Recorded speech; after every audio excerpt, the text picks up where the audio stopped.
Good morning, everyone. Welcome to Pioneer Convent School. 11th Standard Psychology chapter is going on learning, and in this video, we will study about verbal learning. Verbal learning means to learn the things by speaking practice, means बोल के याद करना.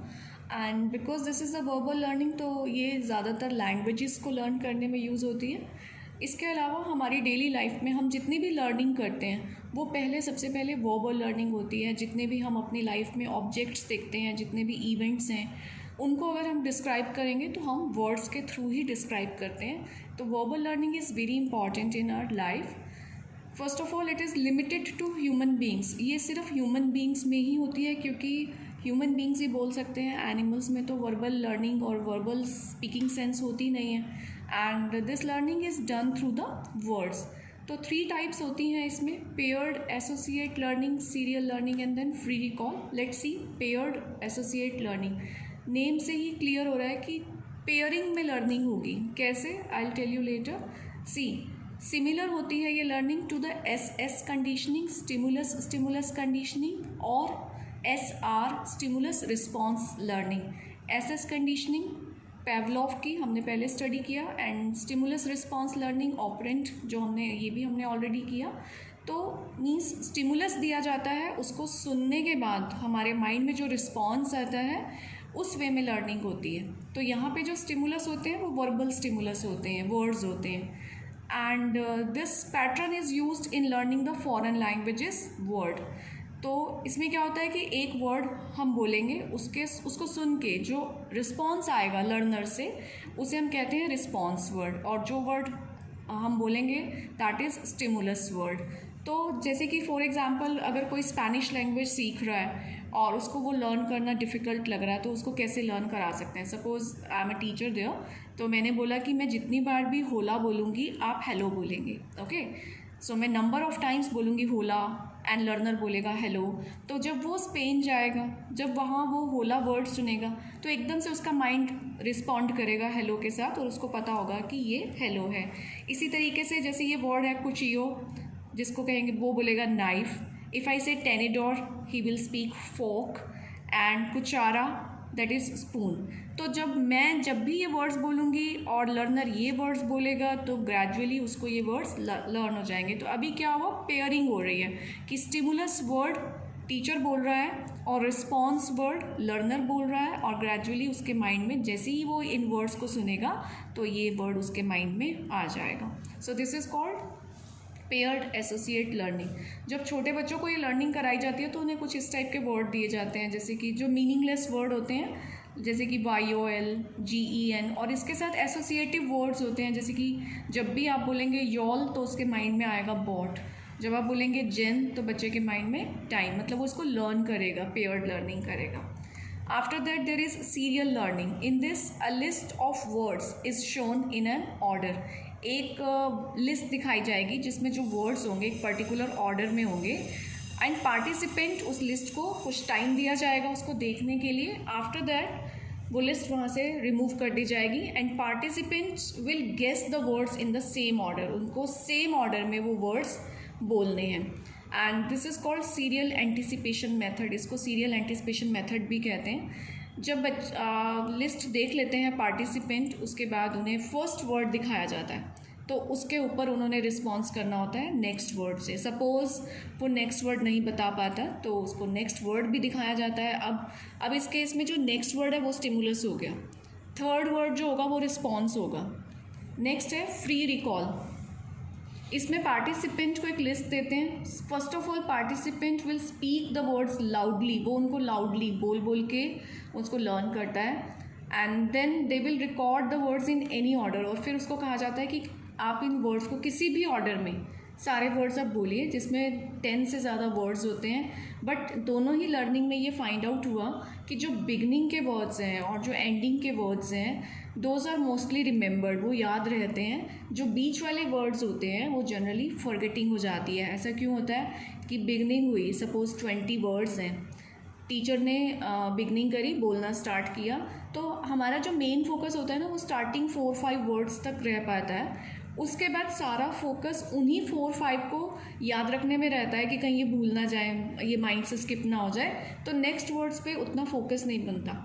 And तक आते आते बहुत सारे words mind में मिक्स हो जाते हैं, तो हमारा फोकस हो जाता है कि चलो लास्ट के वर्ड्स पे अच्छे से फोकस कर लिया जाए। तो इसीलिए जनरली बिगनिंग और एंडिंग के वर्ड्स याद रह जाते हैं।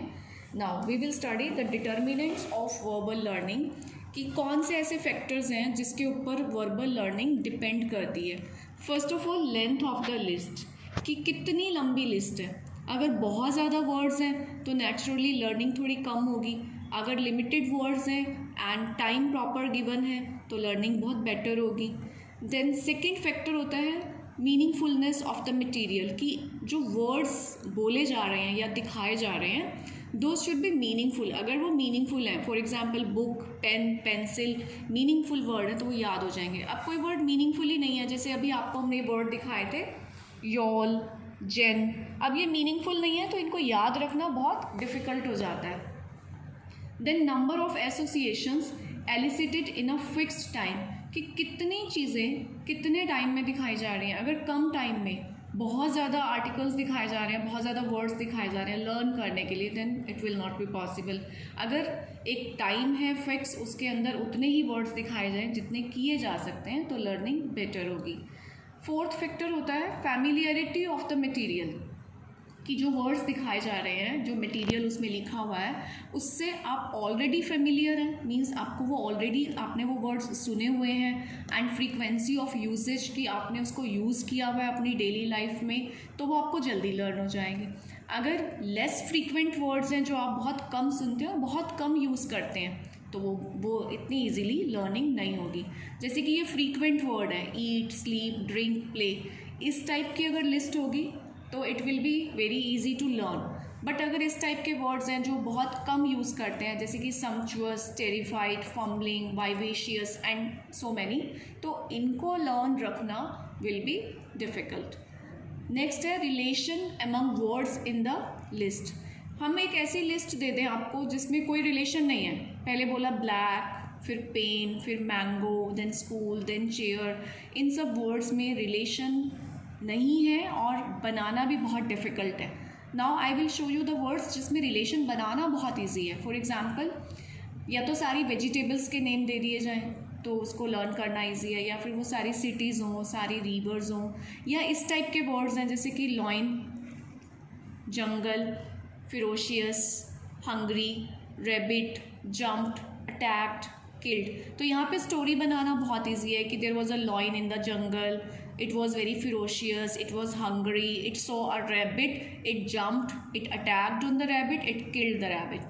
तो जब हम एक स्टोरी बिल्डअप कर लेते हैं माइंड में, तो आप उस वर्ड्स को लर्न कर सकते हैं और सीक्वेंस में भी लर्न कर सकते हैं। इसके लिए इन्होंने एक एक्सपेरिमेंट किया जिसको बाउसफील्ड एक्सपेरिमेंट बोलते हैं। इसमें 60 वर्ड्स लिए गए और 4 कैटेगरीज ली गई। 4 कैटेगरीज इन द सेंस, जैसे एनिमल्स ले लिए, वेजिटेबल्स ले ली, प्रोफेशंस ले लिए, और हर कैटेगरी के 15 वर्ड्स इसमें डाले गए। तो वर्ड्स को जो प्रेजेंट किया गया वो रैंडम ऑर्डर था, ऐसा नहीं था कि पहले सारी वेजिटेबल्स, फिर सारे एनिमल्स, फिर सारे प्रोफेशंस, ऐसा नहीं था। तो उनको एक लिस्ट मिक्स करके दे दी गई और पार्टिसिपेंट को कहा गया कि इनको अच्छे से देखने के बाद, एक टाइम लिमिट के बाद, कि अब उनको रिकॉल करो। तो पार्टिसिपेंट्स में ये ऑब्जर्व किया गया कि पार्टिसिपेंट्स ने रिकॉल किया उनको कैटेगरी वाइज। पार्टिसिपेंट ने अपने आप कैटेगरीज बनाई, उसको लिस्ट देखने से पहले ये नहीं बताया गया था कि इसमें कोई कैटेगरीज हैं, उसको सिर्फ रेंडमली वर्ड्स शो किए। वो तो जिसने लिस्ट बनाई थी सिर्फ उसको पता था कि उसने कैटेगरीज के वर्ड्स डाले हुए। तो जब पार्टिसिपेंट कैटेगराइज करता है थिंग्स को, उसे कहते हैं कैटेगरी क्लस्टरिंग, कैटेगरी फॉर्मुलेशन, की कैटेगरी बना लेना। अब जो पार्टिसिपेंट्स हैं वो कैसे कैसे कैटेगरीज बना सकते हैं। Here I have taken only 3 examples, लेकिन पार्टिसिपेंट्स बहुत सारे तरीके से उसको कैटेगराइज कर सकते हैं। कोई पार्टिसिपेंट उसमें राइमिंग वर्ड्स सर्च करने की ट्राई करते हैं कि राइमिंग वर्ड मिल जाए तो उससे लर्निंग ईजी हो जाएगी। जैसे कि यहाँ पे देखो डॉक्टर, टीचर, टाइगर, डियर, सबके पीछे एंडिंग सेम हो रही है, तो वो कुछ पार्टिसिपेंट राइमिंग वर्ड्स सेपरेट कर लेते हैं, कैटेगरीज बना लेते हैं, देन लर्न करते हैं। कुछ पार्टिसिपेंट ये देखते हैं कि जो starting with the identical letters है, जो सेम लेटर से स्टार्ट हो रहा है, जैसे कि मैंगो, मंकी, मेज़न, तो वो इस तरीके से कैटेगरी बना लेते हैं। कुछ वाउल्स का कनेक्शन देख लेते हैं कि सेम वाउल होना चाहिए।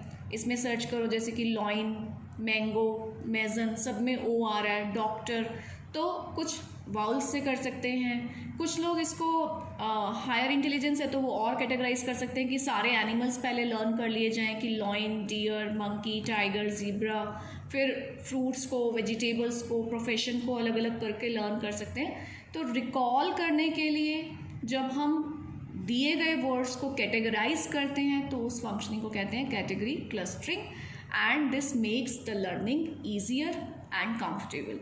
नाउ एक इसमें होता है टोटल टाइम प्रिंसिपल, कि कुछ भी लर्निंग अगर हमने करानी है तो उसके लिए सबसे पहले तो फिक्स्ड अमाउंट ऑफ मटेरियल होना चाहिए। ऐसे नहीं कि 100-200 वर्ड्स दे दिए और उसको लर्न करना है और उसकी टाइम लिमिट भी कम कर दी।